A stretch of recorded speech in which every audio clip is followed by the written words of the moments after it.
Dhanbad jail में प्रशासन ने छापेमारी की है। उपायुक्त और एसएसपी के निर्देश पर एसडीएम के नेतृत्व में गठित स्पेशल टीम छापेमारी की। सभी वार्ड स्पेशल सेल महिला वार्ड की तलाशी ली गई। हालांकि किसी तरह की कोई आपत्तिजनक सामान नहीं मिला है। डीएसपी मुख्यालय 2 ने बताया कि यह रूटीन जांच थी।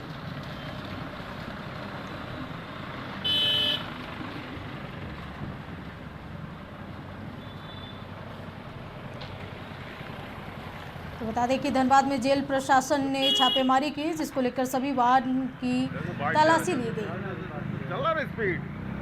सभी वार्ड स्पेशल सेल महिला वार्ड की तलाशी ली गई। हालांकि किसी तरह की कोई आपत्तिजनक सामान नहीं मिली है। अरे कहाँ लग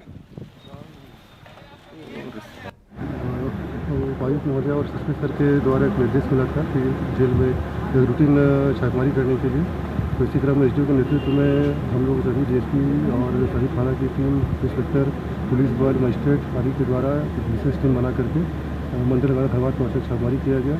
छापेमारी के दौरान हम लोगों ने जेल के अंदर सभी वार्ड, स्पेशल सेल, अस्पताल और महिला वार्ड आदि का निरीक्षण किया। अंदर बाहर सभी जगह का चेक किया गया, कॉरिडोर चेक किया गया, चार दीवारी के आसपास भी चेक किया गया। लेकिन चेकिंग के दौरान किसी भी चीज़ को विशेष आपत्तिजनक सामान बरामद नहीं किया गया। और इस प्रकार की स्थिति में हम लोग अभी लगातार आगे भी इस तरह चेकिंग जारी रहेगी ताकि अपराध पर नियंत्रण रखा जा सके।